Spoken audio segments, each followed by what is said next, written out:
la dirección y la imagen de nuestra app para que ustedes puedan interactuar con los conferencistas y también con los moderadores invitados. Voy a permitirme presentar la segunda conferencia a cargo del distinguido conferencista, el señor Josu San Martín, director de la Asociación FinTech de México. El señor San Martín cuenta con estudios de economía por la Universidad de Toronto de 2011 a 2012, así como estudios de economía en la Universidad de Salamanca. Es director general de la Asociación FinTech de México desde marzo del 2017. Anteriormente, el señor San Martín formaba parte de la Secretaría de Hacienda y Crédito Público de México, donde se desempeñó como director de estudios y ahorro y previamente como asesor del jefe de la unidad de banca y de ahorro. Hoy nos comparte la interesante ponencia FinTech, la intersección entre los servicios financieros y la industria tecnológica. Quiero pedir un fuerte aplauso para recibir en este escenario y en nuestro país al señor Josu San Martín.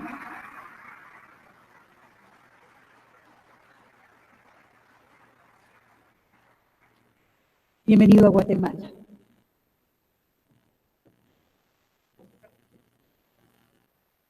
Bueno, pues lo primero que quiero decir es que muchísimas gracias a la Superintendencia por la invitación. Es realmente un orgullo poder estar aquí hablando de un tema tan importante y tan novedoso como es FinTech.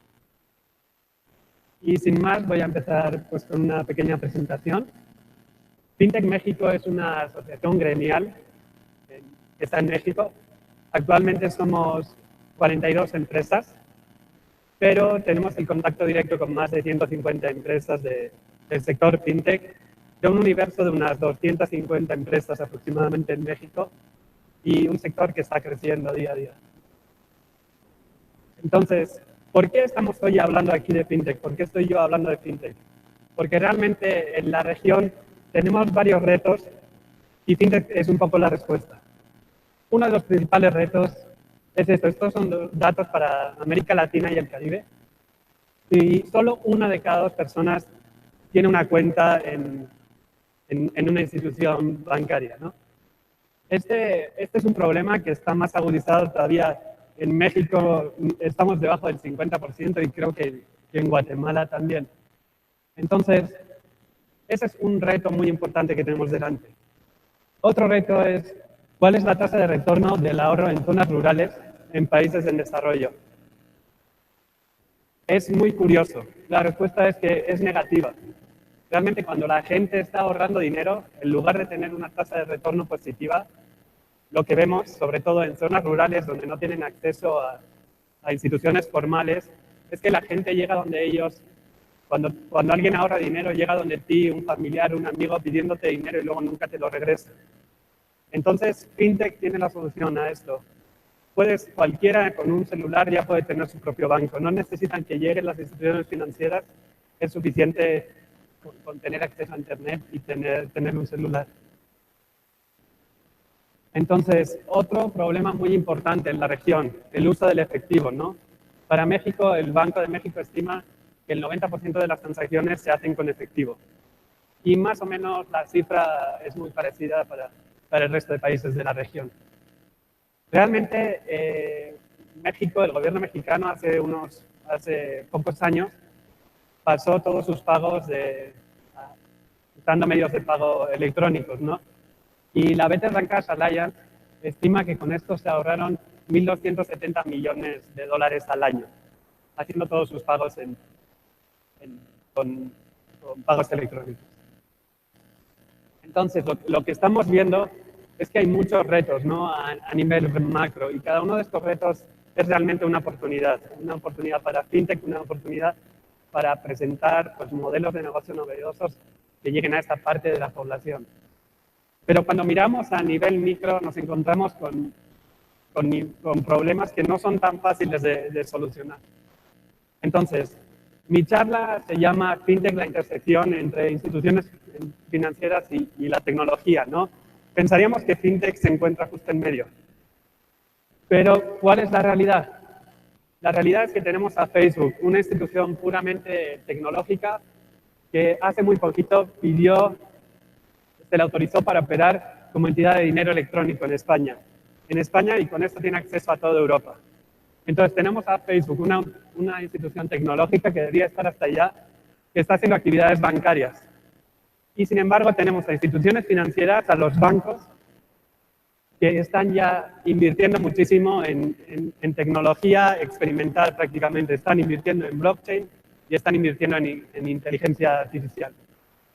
Entonces, realmente no tiene tanto sentido hablar de fintech en medio. Realmente fintech está en todo el espectro. Fintech está en las instituciones financieras y fintech está en las instituciones tecnológicas.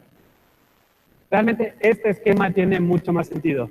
Hablar de un ecosistema en el que todos estos participantes están interactuando entre ellos. Aquí puse fintech en el centro, las empresas fintech, y realmente tienen relación. Estaríamos hablando de talento, no solo de educación, talento también. Las empresas, las instituciones financieras, las instituciones tecnológicas tienen un rol muy importante en la formación de personas, en la creación de talento. Estaríamos hablando del venture capital, los fondos de inversión que invierten en estas empresas. Estamos hablando de tecnología, obviamente. También las instituciones financieras tradicionales juegan un papel muy importante. Cuando hablamos de fintech, no solo estamos hablando de startups, de empresitas pequeñas o de Silicon Valley. No, también estamos hablando de Nueva York, que estamos hablando de bancos que llevan cientos de años, que realmente están viendo aquí una oportunidad y están muy atentos viendo hacia dónde está yendo esto. También estamos hablando de usuarios, porque obviamente la educación financiera es algo muy importante, sobre todo en la región. Entonces, creo que también tenemos un poco la obligación, si queremos impulsar fintech, de tratar de dar un poco más de educación financiera, de llegar a esta población que nunca ha usado un servicio financiero y tratar de explicarle cómo se usa y tratar de mitigar los riesgos y proteger a este consumidor. Y por último, dejé la regulación, pero probablemente sea de los temas más importantes dentro de este ecosistema. Los reguladores tienen un rol muy importante porque realmente son los que sientan los cimientos de todo esto. La regulación está abajo y sobre todo esto se construye. La regulación te da las reglas del juego, ¿no? Entonces, la regulación también es muy, muy importante para cómo se desarrolla este sector. Entonces, voy a ir entrando poco a poco a cada uno de estos puntos y desarrollándolos. Primero quiero empezar con lo que son las fintech. Las fintech normalmente no son compañías tradicionales, son startups. Las startups son empresas cuyo principal objetivo es crecer y su crecimiento es exponencial.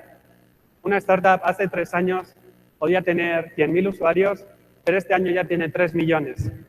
Entonces, este es un crecimiento que no vemos en empresas tradicionales, ¿no? Un banco, aunque le vaya muy bien, puede sumar 100.000, 200.000 clientes en un año, y eso ya estaría muy bien. Pero una startup puede sumar 100 millones de usuarios en un año, porque además su mercado no es local, su mercado es global. Si una startup lo está haciendo muy bien, en muy poquitos años ya la ves en todo el mundo. Lo hemos visto con WhatsApp, con Facebook, con Uber, con Airbnb, hay muchísimas empresas. En el sector financiero es un poquito más complicado, porque hay muchas reglas, entonces cada país tiene su propia regla y no es tan fácil saltar de un país a otro. Pero también lo vamos a estar viendo. Lo vimos con PayPal hace unos años. Entonces, lo que vemos es que, como comentaba, las empresas tradicionales lo que quieren es mantenerse en el mercado, tener un crecimiento modesto y seguir existiendo dentro de 100 años. Una startup no, lo que quiere es crecer, crecer, crecer.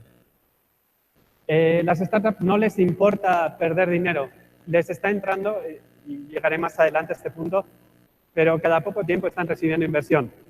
Entonces no importa que no estén dando utilidades en este momento, con que vayan creciendo y teniendo más usuarios es suficiente, porque en 5 o 10 años pueden dejar de crecer y empezar a dar utilidades. Entonces lo que vemos es que para los inversionistas es muy atractivo invertir en startups, porque aunque la tasa de fracaso es bastante más alta que las instituciones tradicionales, la tasa de retorno también es altísima. Por cada dólar que invierten pueden recibir 10 o 100 dólares cuando esta empresa es vendida o sale a bolsa. Entonces, el tema del talento. ¿Hay escasez de talento en el sector fintech? Pues Si miramos a las universidades, realmente las universidades, esto es un dato para México, pero realmente tenemos el mismo problema en países desarrollados. Las universidades no están formando suficientes ingenieros. Entonces creo que de nuestro lado sería importante impulsar y motivar a las universidades para que empujen hacia allá a los estudiantes y realmente saquen más programas enfocados a fintech y al sector tecnológico en general. Porque el sector tecnológico no solo se ha metido en el mundo financiero, se ha metido en todo, es algo muy horizontal que ha entrado en muchos sectores, ¿no? Entonces, bueno, aquí hay unos datos. Y el otro lado del talento. No sé si reconocerán a estas personas. Estos son conocidos como The PayPal Mafia. Ellos fueron los fundadores o los primeros trabajadores de PayPal. En esta foto falta probablemente el más importante, es Elon Musk, el creador de Tesla y SolarCity, SpaceX y otras varias compañías que tiene. Entonces, ¿a qué quiero llegar con esto? PayPal creó muchísimo talento, formó a todas estas personas y todas estas personas han salido a crear empresas y a invertir en empresas. Ahí delante está Peter Thiel, que es conocido como el Don. Él ha invertido, él personalmente o a través de su fondo, ha invertido en más de 200 empresas en Silicon Valley. Ahí están dos de sus socios también del fondo. Realmente estas personas han creado más de 100.000 millones de dólares de valor con las empresas que han creado. Allí, el que está en el centro con la camisa azul, él creó LinkedIn. Entonces, cuando pensamos en el talento, está bien pensar en las universidades, pero un caso de éxito enorme como el de PayPal o como vimos con Mercado Libre en Argentina es también importantísimo, porque de ahí salen muchos de los ingenieros, de ahí salen muchos de los emprendedores. Google, Amazon, Facebook, son creadores de talento. Ellos forman a los estudiantes que entran ahí, están 5 años y de ahí salen a montar sus empresas. Entonces, cuando estén pensando en fintech, también no solo piensen en el corto plazo, piensen en el efecto multiplicador que puede tener un gran caso de éxito. Estos son los fondos de inversión. Como les comentaba, las fintech suelen recibir mucha inversión, porque eso depende de su crecimiento. Entonces, lo que estamos viendo, esto está por trimestres. En 2010, la inversión no llegaba a 5.000 millones de dólares por trimestre. Hoy en día estamos ya hay el cuarto trimestre de 2015, ¿no? Que llegamos a 25.000 millones de dólares de inversión en este tipo de empresas. Cuando hablamos de 25.000 millones, no toda una empresa, estamos hablando de cientos de empresas que están recibiendo este dinero para crecer, para ofrecer nuevos servicios,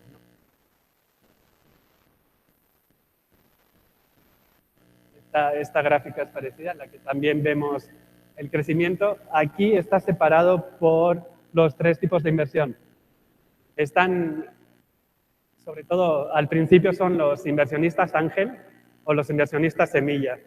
Estos son donde, si tú tienes una idea y quieres desarrollarla, es donde llegas. Llegas donde estos señores y les dices, normalmente son montos bajos. Son, no sé, $5.000, $10.000 para desarrollar tu idea. Una vez que ya has desarrollado tu idea y la estás probando en el mercado, es cuando llegan los VCs, los Venture Capital. Ellos ya los montos son un poco más grandes, ¿no? Pueden meterte entre 100.000 y $1 millón a tu empresa. Y si la empresa sigue creciendo, si siguen llegando usuarios a tu plataforma, entonces ya es cuando entra el Private Equity o el Late Stage VC, que se llama. Estos ya son inversiones de 25 millones de dólares, de 100 millones de dólares. Entonces, ¿cómo se ve en Latinoamérica? La verdad es que, a pesar de ser un sector incipiente, en Latinoamérica ya hemos empezado a atraer inversión de Estados Unidos, no solo inversión local, sino inversión extranjera. Estos son las 10 empresas que más dinero han levantado.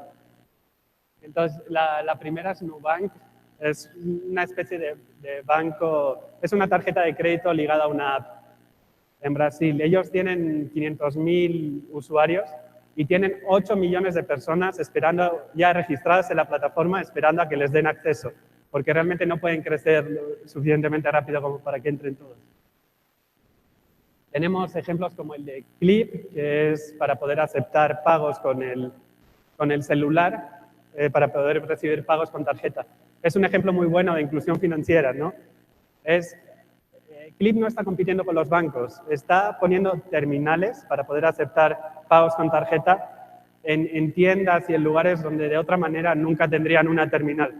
Entonces, el problema de la aceptación de tarjeta de crédito tiene dos lados, ¿no? Tienes que solucionar que las tiendas puedan aceptar tarjeta y, por otro lado, tienes que solucionar el problema de que la gente tiene que tener tarjetas. Bueno, pues por lo menos un lado de la ecuación ya lo estamos solucionando. Y lo curioso de esto es que esas 7 empresas han recibido inversión extranjera. Si tuviéramos que mirar empresas que no han recibido ninguna inversión extranjera, que solo han recibido inversión local, solo son esas 3 de abajo. Entonces, lo que estamos viendo es que si FinTech sirve para traer inversión extranjera directa a los países. Cuando hablamos de tecnología, creo que debemos hablar de blockchain y del mercado de las criptomonedas. Esto es de hace 2 días. Como sabrán, el mercado es muy volátil y estaba en 170.000 millones de dólares el valor de todas las criptomonedas, ¿no? Yo creo que todavía estamos empezando, estamos viendo cuál puede ser el uso para esto. Muchos bancos ya están entrando a ver qué pueden hacer con esta tecnología. Y creo que todavía estamos al principio, no tiene tanta utilidad, pero creo que es muy importante tener ahí un ojo, de estar atentos a ver qué es lo que está ocurriendo aquí. Y de hecho es lo que están haciendo los bancos. Estos son distintas iniciativas. Tenemos el R3, que es probablemente el más grande, en el que hay varios bancos. Todavía se siguen sumando bancos a esto. Tenemos Digital Asset Holdings, que también incluye unos cuantos bancos. El proyecto de Hyperledger, apadrinado por Microsoft. Tenemos Ripple también, con varios bancos. En Japón ya lo están implementando con bastante éxito. Y bueno, realmente iniciativas hay muchas. Aquí no está, pero también está la Ethereum Alliance, está el Settlement Coin, que fue presentado hace una semana. Entonces, con esto lo que vemos es que los bancos tienen muchísimo interés en esta nueva tecnología y están invirtiendo en ella. En la tecnología también, que es muy importante, y es algo que pueden impulsar desde el lado del regulador, desde el lado de la superintendencia, es el uso de las APIs. Las APIs son lo que permiten hablar entre los programas. Es lo que permite mostrar una foto en Facebook cuando tú la subes a Instagram. Es como hablan, es la parte de atrás, lo que no vemos es cómo se integran las apps, los programas. Entonces, este tipo de APIs lo que permiten es a una fintech tomar la información del banco del cliente, ¿no? Si le das acceso a esa información, entra a la app y baja toda la información. Esto es algo en lo que en principio a los bancos todavía no saben si les gusta o no les gusta, porque está el problema de que ciertos bancos dicen, esta es información que es nuestra, ¿no? ¿Por qué vamos a dejar a alguien entrar y sacar esta información? Pero realmente lo que necesitamos, regresando a la diapositiva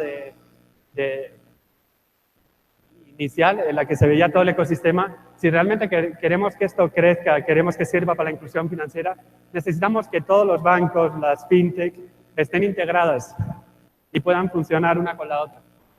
Entonces, de esto se dieron cuenta en el Reino Unido. Ellos fueron los primeros en impulsar el Open Bank Project. Y entonces, para el próximo año, para el 2018, ya están obligando a todos los bancos a tener su API abierta y que cualquier fintech se pueda conectar y tomar la información. Lo mismo está pasando con el PSD2 que presentó la Unión Europea. Entonces, estamos ya con las instituciones financieras, ¿no? He hablado mucho de ellas, pero realmente, ¿cuál es su rol en todo esto? Pues tienen 3 opciones. La primera es ignorar fintech y seguir haciendo lo que han estado haciendo hasta ahora, ¿no? Les ha ido muy bien, son instituciones que algunas tienen más de 100 años, entonces, ¿para qué se van a preocupar? Si han sobrevivido 100 años, seguro que sobreviven otros 100 años. Personalmente creo que esta es una decisión equivocada, pero solo el tiempo dirá, ¿no? Tenemos otra opción, que es aceptar este cambio y empezar a desarrollar soluciones fintech. En México tenemos un caso muy interesante, es Banregio. Es un banco nacional, no es tan grande, pero sacó de su banco y creó Banregio Labs. Banregio Labs es algo, creo que tiene un equipo de 30, 40 personas y es un laboratorio de innovación en el que constantemente están sacando nuevas ideas, probando nuevos productos. Otro ejemplo, pues Mastercard Labs, para que no pensemos solo en bancos, ¿no? O sea, FinTech aplica a toda la infraestructura financiera. Y la tercera opción, pues es seguir el desarrollo del sector y en el momento en el que te gusta alguna empresa, pues la compras. Esto ha sido un poco lo que ha estado haciendo BBVA. Con Simple lo hizo. Simple era un banco estadounidense basado en Internet, en una app. Y también lo hizo en México, compró OpenPay. Entonces, para que vean que en Latinoamérica también tenemos casos de éxito en los que bancos grandes internacionales terminan comprando empresas locales. Entonces, estas tres opciones, ¿realmente qué es lo que estamos viendo? La 2 y la 3, ¿no? Estamos viendo bancos que están sacando sus propias soluciones fintech, pero que también están comprando a las empresas que les gustan. Entonces, la gran pregunta, ¿no? Muchas veces en la asociación fintech me preguntan, bueno, ¿cuál es la relación con los bancos? Pues la relación realmente es bastante buena. Las fintech necesitan a los bancos. Ahora mismo, si una fintech quiere recibir dinero, necesita hacerlo a través de un banco, ¿no? Sus clientes tienen una cuenta bancaria y envían el dinero de esa cuenta bancaria a la fintech. Y realmente a los bancos también les interesa ver qué está pasando. Los bancos reconocen que no son muy buenos innovando. Es complicado sacar nuevos productos dentro de un banco. Cuanto más grande es el banco, más complicado es sacar productos. Entonces, pues pueden comprar estas fintech y atraer la innovación, ¿no? Entonces, para el tema de usuarios, realmente hay muchísimos retos en la región.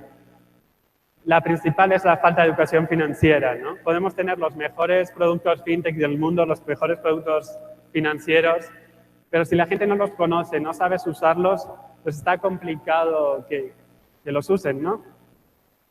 Otro problema muy grande es la preferencia por el uso de efectivo. Tenemos que tratar de alguna manera pasar de una economía basada en efectivo, y de economías basadas en efectivo, a economías basadas en dinero móvil, en pagos móviles. Lo hemos visto en Kenia, ocurrió con M-Pesa, y también ha ocurrido de un año atrás aquí, ha ocurrido en China. En China los pagos móviles no eran tan populares hace un año y hoy en día creo que ya tiene más de 500 millones de usuarios los pagos móviles ahí en China. Entonces, este es un cambio que se puede dar y es un primer paso necesario para el desarrollo de todo este ecosistema. Si la gente sigue transaccionando en efectivo, no hay manera de ofrecerles servicios financieros, o por lo menos es bastante más complicado, es bastante más caro. Otro problema que tenemos que sobreponernos es el de la desconfianza en las instituciones financieras. Aquí creo que FinTech puede jugar un rol importante, puede acercar las instituciones financieras, ¿no? Muchas veces también las instituciones financieras se imponen. Los bancos, realmente la gente le da miedo entrar, es gente con traje, ¿no? Con corbata que les impone bastante. Entonces, si pueden hacer sus transacciones a través de FinTech, si pueden abrir una cuenta a través de su celular, pues es una manera de solucionar esto. Y por último, pues el miedo a la fiscalización. Este es un tema que siempre va a existir. Entonces, ¿cómo solucionamos esto? Creando productos muy buenos. Es como Clip, ¿no? Bueno, me da miedo que Hacienda o me fiscalice, pero pues toda la gente me lo está pidiendo, quieren realmente usar los pagos móviles, pues ni modo. Entonces, esta es la solución, ¿no? Ofrecer, es lo que estaba comentando, una experiencia que sea 10 veces mejor que lo que existía. Esto está basado en un libro de Peter Thiel. Peter Thiel es el que veíamos allí en el PayPal Mafia, el Don. Y él lo que dice es que para el tema no solo de FinTech, para el tema de startups, lo que hay que hacer es presentar una solución que sea 10 veces mejor que lo que existía. Buscar economías de red. En el tema de pagos móviles, las economías de red se entienden muy bien. Las economías de red significa que cuanto más usuarios hay usando una plataforma, más útil es esta plataforma, ¿no? Entonces, si todos los comercios de de mi colonia o de mi ciudad aceptan el método de pago móvil que yo tengo, pues es mucho más útil para mí que si solo lo acepta una o dos tiendas. Y por último, crear economías de escala. Cuanto más usuarios tenga, menor es el costo de ofrecer servicios a un usuario adicional. El ejemplo paradigmático, WhatsApp. ¿No? WhatsApp, desde luego, es 10 veces mejor, 10 veces más barato que la solución que había antes, los SMS. Tiene economías de redes muy claras. Si todo el mundo lo usa, es mucho más útil que si solo 2 amigos lo usan. Y tiene economías de escala. Para que entiendan el nivel de las economías de escala, cuando WhatsApp se vendió a Facebook por 17.000 millones de dólares, solo tenía 50 empleados. Con 50 empleados podían atender a más de 500 millones de usuarios. Entonces, eso es lo que nos está ofreciendo las nuevas tecnologías y es lo que nos ofrece FinTech. Ya estoy llegando al tema de la regulación, ¿no? Esto es algo que critican mucho a las autoridades, que la regulación siempre va retrasada de las innovaciones tecnológicas. Pero realmente este no es un problema. Creo que esto va a ser así siempre, ¿no? Por definición, pues la tecnología siempre va más adelante. Esto permite al regulador no apresurarse, analizar bien la situación y sacar regulación buena que permite el desarrollo ordenado del sector. Entonces, sobre todo del lado privado, del lado de las startups, llega gente y se queja, no, es que el regulador, no, realmente hoy es un claro ejemplo, ¿no?, de que el regulador está muy interesado en lo que está ocurriendo y realmente quiere regular y sacar una buena regulación. Entonces, ¿cuáles son los verdaderos retos para el regulador? Pues es una regulación que debe adaptarse a estos nuevos modelos de negocio, ¿no? Para esto hay que entenderlos bien, ver hacia dónde van, no solo dónde están hoy en día, sino ver la trayectoria que traen y hacia dónde van. La regulación tiene que ser flexible y tiene que permitir la entrada de nuevos modelos de negocio en un futuro, o por lo menos dejar la puerta abierta.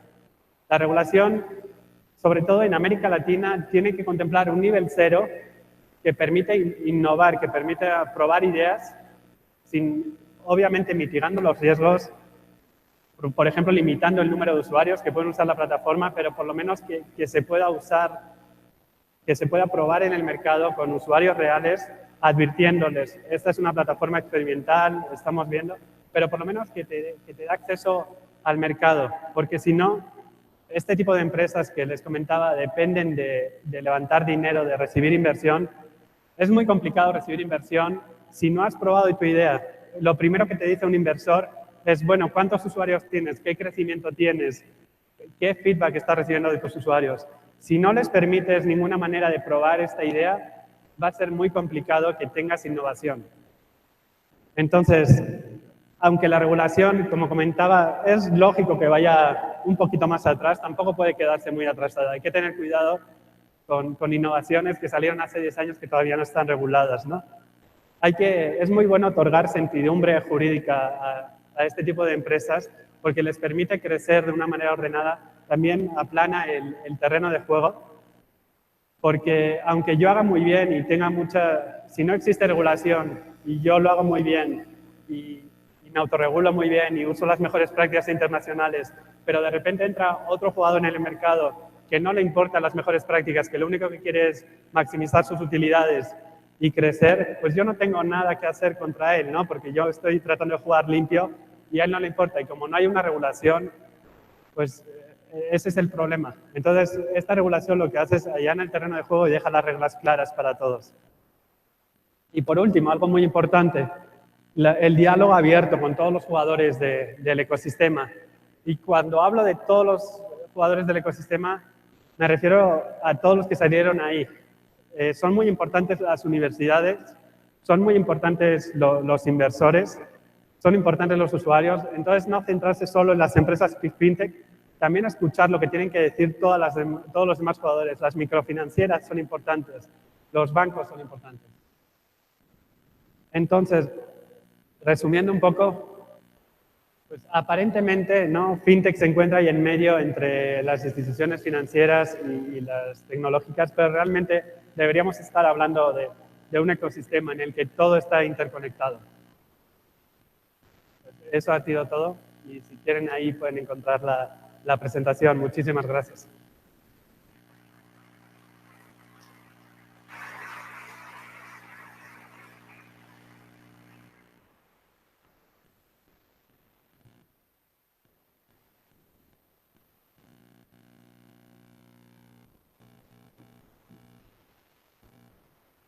Muchísimas gracias al señor Jesús San Martín por la presentación de esta mañana.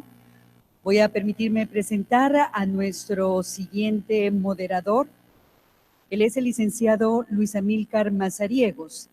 El licenciado Mazariegos es contador público y auditor egresado de la Universidad de San Carlos de Guatemala.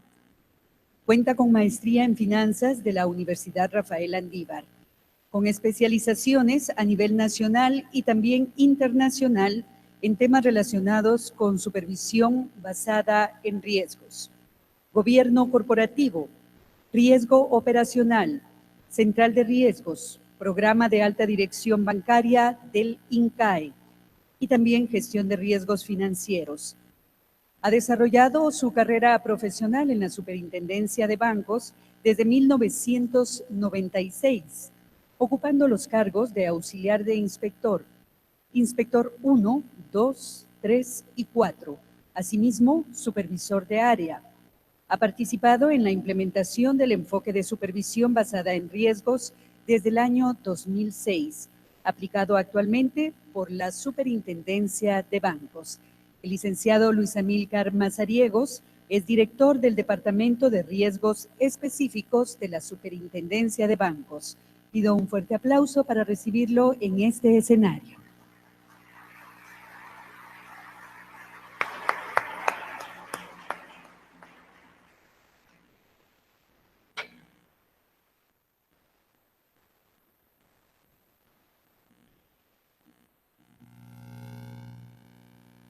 Pues muy buenos días.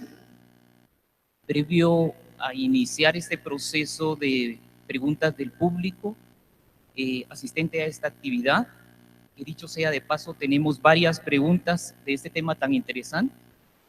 Quiero reiterar la bienvenida a Jesús San Martín,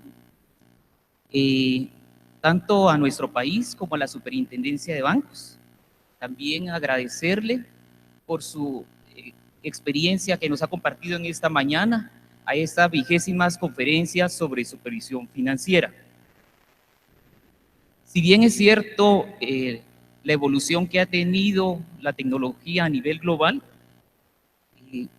desde hace, si nos ponemos a pensar en década y media aproximadamente, no teníamos pensado que algo como lo que estamos viviendo se estuviera dando. La parte propiamente de la tendencia fintech ha revolucionado la forma de hacer actividades con tendencias como el Internet de las Cosas, Big Data, Blockchain, que no ha sido ajeno a la industria financiera. En este caso, nosotros tenemos una serie de preguntas acá del público que quisiera mencionarle. La primera de ellas es que, si dada su experiencia en esta materia, ¿cómo visualiza el futuro de la banca, tomando en cuenta las 3 opciones indicadas en su presentación? La primera de ellas, que es no hacer nada, empezar a entrar a esta materia por parte de las entidades, y la otra, adquirir alguna de estas actividades. ¿Cuál sería su comentario al respecto?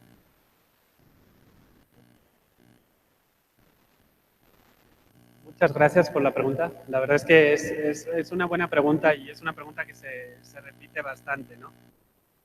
Pues nosotros, por lo menos desde el sector fintech, lo que estamos viendo es que la banca es muy buena haciendo ciertas cosas, ¿no? La banca es muy buena guardando el dinero, administrando este dinero.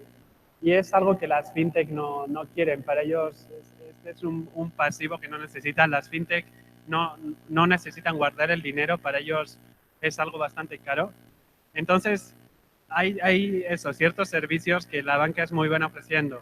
Entonces, ¿cómo vemos el futuro? El futuro lo vemos como las fintech conectándose a los bancos, y los bancos realmente convirtiéndose casi en commodities, compitiendo más que nada por el precio, ¿no? Los bancos pueden ofrecer los créditos y las fintech pueden ser la de cara al público. Los bancos pueden tener las cuentas de los usuarios de una app de pagos móviles y guardar el dinero, y la app que sea la que permite hacer pagos entre usuarios, ¿no? después da la instrucción al banco de que se han movido 100 quetzales de la cuenta de un usuario a otro. Entonces, vemos eso, el banco prestando servicios, ya no tanto a la población, porque las fintech van a ser las que, la cara de estos bancos, y los bancos prestando servicios o a sus propias soluciones. Entonces, un poco creo que eso es hacia donde podríamos ir. Los bancos pueden seguir siendo relevantes si desarrollan sus soluciones fintech, si compras en empresas fintech y las desarrollan, pero creo que vamos a ver una distinción muy fuerte entre las empresas que dan servicios al público y las empresas que dan servicios a estas fintech. Muchísimas gracias. Yo creo que es la pregunta de todos, ¿verdad? ¿Qué pasará en el futuro con esta tendencia, verdad? Tenemos una siguiente pregunta y está relacionada más por el lado del tema de riesgos. ¿Qué recomendaciones podría dar a las entidades en materia de gestión de riesgos inherentes al incursionar en actividades fintech?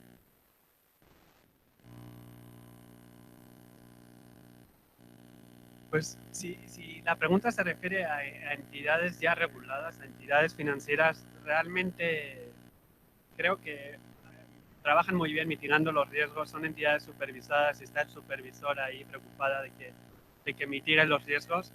Realmente creo que el peligro viene más de empresas fintech que no se basen en mejores prácticas internacionales, que no se basen en lo que está haciendo, ¿no? Entonces, para esto también, como comentaba, para esto es muy bueno la regulación, porque la regulación y el supervisor te va a decir cómo hacer las cosas, cómo hacerlas bien para mitigar todos estos riesgos. Entonces, creo que aquí sí juega un papel muy importante el regulador, porque si no, lo que te queda, si no hay una regulación, lo que te queda es la autorregulación, ¿no? Y aunque haya empresas que lo hacen muy bien, pueden salir empresas que lo hacen muy mal. Entonces, creo que la autorregulación es muy importante. Perdón, creo que la regulación es muy importante y en caso de que no haya regulación o no haya reglas claras y una empresa quiera incursionar en el mercado fintech, pues mirar las mejores prácticas en otros países. La verdad es que poco a poco se va desarrollando bastante literatura fintech, ya hay publicaciones del BIS, hay publicaciones del Fondo Monetario Internacional, de la OCDE, casi todos ya tienen pues, estudios sobre el sector fintech, sobre las mejores prácticas, entonces pues que vayan viendo lo que se está haciendo en otros países. La verdad es que la Financial Conduct Authority, el supervisor del Reino Unido, está muy avanzado y, por ejemplo, revisar esas reglas, cómo están allí, pues ayudaría mucho a países donde todavía no tenemos regulación. Muchísimas gracias. Vamos a dar paso a la siguiente pregunta.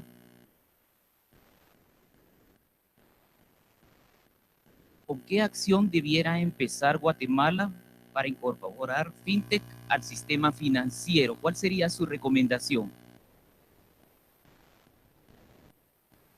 Yo creo que ya empezó, ¿no? El hecho de que estemos en este foro hablando de fintech ya es un primer paso. ¿Qué sigue? Pues tienen que mirar el ecosistema, no sirve una sola acción, hay que trabajar sobre todos estos pilares, ¿no? Por ejemplo, en México, el secretario de Hacienda se fue a Silicon Valley, se reunió allí con fondos de inversión, con fintechs, y les dijo, ¿qué necesitan para que inviertan en México? ¿Qué necesitan para venirse a México? Entonces, esa es una línea de acción, ¿no? Otra línea de acción es esto, empezar a hablar, empezar a comunicar a los usuarios del sistema financiero que ya hay soluciones. También hay que ayudar a los emprendedores, invirtiendo en sus empresas, y a veces, pues, dándoles ese primer empujón. También hay que fomentar en las universidades el emprendimiento por ejemplo, y en este caso, pues, el tema fintech, ¿no? Que en las facultades de economía, de finanzas, pues también estén hablando de fintech, estén hablando de blockchain, estén hablando de todo este nuevo sector. Entonces, creo que no es solo un paso, creo que ese primer paso ya se ha dado. Ahora lo que hay que hacer es empezar a trabajar en las distintas verticales. Gracias. Sería entonces el elemento humano, la parte de la regulación y la capacidad tecnológica.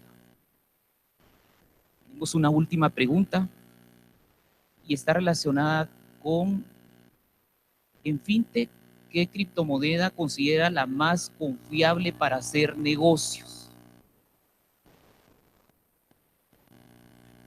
Esta pregunta es complicada. La verdad es que lo que hemos visto es que todas las criptomonedas por diseño son seguras. No hemos visto que ninguna criptomoneda haya fallado por cómo está diseñada, por cómo está su algoritmo. Hemos visto fallos, pero casi siempre suele ser en los exchanges cuando intercambiamos moneda fiduciaria por estas criptomonedas.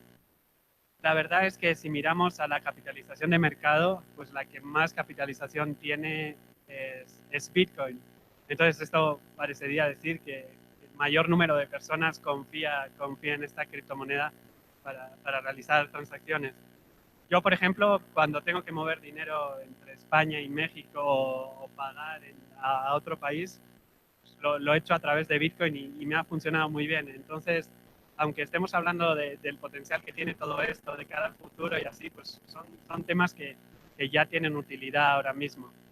Entonces, realmente también tengo algunos ahorros en Bitcoin y creo que hay otras criptomonedas que también pues ofrecen lo mismo que ofrece Bitcoin, ¿no? Como Ethereum o Ripple también. Estamos viendo que es muy bueno para el sector bancario, ¿no? Que es para lo que se diseñó, para el tema de las compensaciones bancarias. Ya lo están usando en Japón. Entonces, pues lo importante es buscar pues, cuál es la criptomoneda que se ajusta mejor a tu caso de uso. Si lo que te interesa es guardar valor, probablemente Bitcoin sea la mejor. Si lo que quieres hacer es una transacción, pues busca la que tenga los menores costos de transacción. Gracias. Creo que todavía tenemos un espacio para una última pregunta. En su presentación usted mencionó que para la parte de la implementación se podría partir de un nivel base o un nivel cero, tanto desde el punto de vista de los actores del mercado como también desde el punto de vista regulatorio. ¿Qué nos podría ampliar al respecto? Gracias. Pues creo realmente que desde el lado, en México ya hay un anteproyecto de ley de FinTech para regular todo esto. Esperemos que los próximos meses entre al Congreso y realmente se apruebe la ley. Y lo más interesante, en mi opinión, una de las cosas más interesantes de esta ley es el tema del sandbox regulatorio. Así lo están llamando, a este nivel cero. Es un entorno controlado en el que te permiten, pues eso, probar ideas. Entonces, este entorno controlado realmente exige mucho trabajo por parte de la autoridad supervisora, porque la empresa que entra ahí, para poder mitigar los riesgos, tiene que estar reportando mucha información. Se mitigan los riesgos a través de la transparencia, a través de que esta empresa esté reportando constantemente qué es lo que está haciendo. Se limita también el número de usuarios que puede tener, por ejemplo, a 5.000 usuarios, y se limitan los montos que se pueden transaccionar, ¿no? Si la empresa pasa de $500,000 al mes, entonces se le pide que ya pues, pase por el proceso de autorización. Entonces, este entorno de pruebas permite eso, innovar ahí dentro con ciertos límites, con los riesgos muy, muy acotados. Y también pues exige un poco de más trabajo por parte del lado supervisor, porque va a tener que estar revisando pues casi semana con semana qué es lo que está ocurriendo ahí, que no se esté lavando dinero, que no, porque pues puede ser una puerta de entrada, ¿no? Entonces, hay que controlar muy bien los dos lados, ¿no? El tema de la innovación, de no matar la innovación, pero tampoco dejar la puerta demasiado abierta. Muchísimas gracias. De nuevo quiero reiterarte el agradecimiento por esta magistral presentación muy ilustrativa. Agradecerte por haber aceptado nuestra invitación y pedirles al público un fuerte aplauso para nuestro expositor. Muchas gracias.